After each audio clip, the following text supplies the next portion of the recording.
خو ویل چې یو څو ورځې تېروم رزما چې لاړې دا مې بیخي ونه لیدې دا کتابونه امانت در سره ږدم رزما چې لاړې دا مې بیخي ونه لیدې تا خو ویل چې یو څو ورځې تېروم رزما چې لاړې دا مې بیخي ونه لیدې دا کتابونه امانت در سره ږدم رزما چې لاړې دا مې بیخي ونه لیدې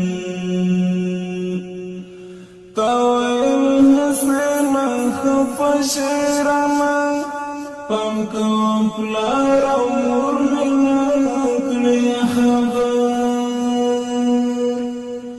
دغه باک در صورت تاوایا ګور وړو کور منا کړی خبر دغه باک در صورت تاوایا ګور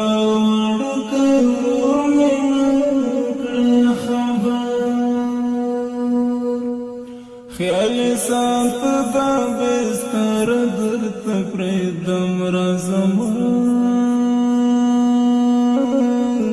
چې لاړې بیا مې بیخي ونه لیدې خیال سات دا بستر درت پریدم رزما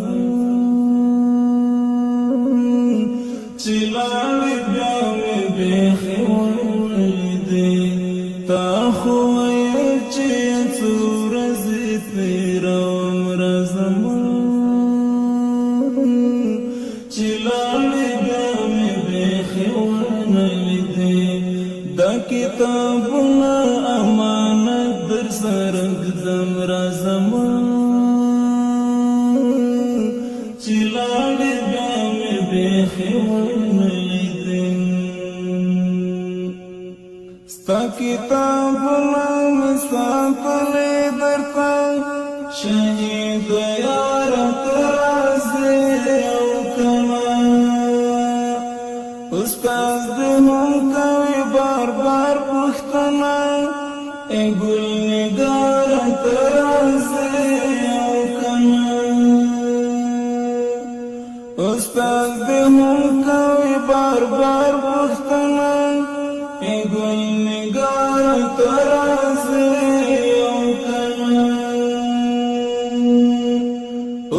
پوښتنه له ملګرو نه کوم رزما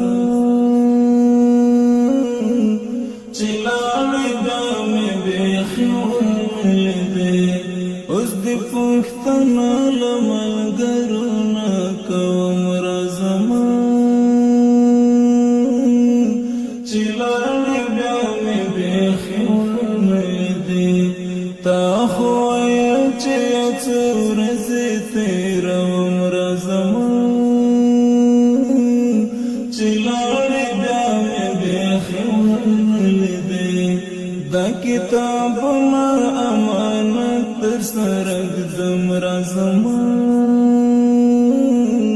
چې لاړې بیا مې بیخي ونه لیدې تا خو ویل چې زه په پټه ځمه انډیواله راباندې ما خبره وه اوس خو ټول کلی شو خبر در باندې تا خپلوان راباندې ما خبره وه اوس خو ټول کلی شو خبر در باندې تا خپلوان راباندې ما خبره وه اوس د خړ پړ مزار ته اوښکې تویوم رزما چې لاړې بیا مې بیخي ونه لیدې اوس د خړ پړ مزار ته اوښکې کی تو یوم رزمان چلاړی بیا می بیخی ولیدی تا خویل چه یکو رزی تیروم رزمان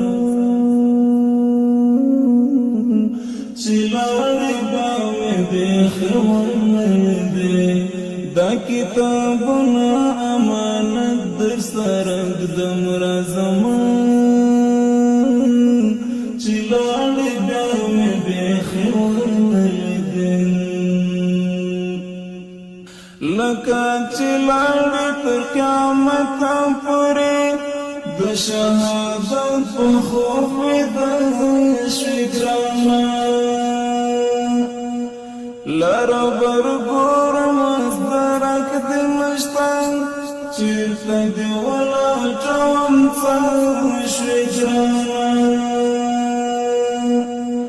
لاره برګورم درک دې نشته چېرته دې ولاړم څنګه شوی ګرانه تاوی سنگر کلمه ګر سره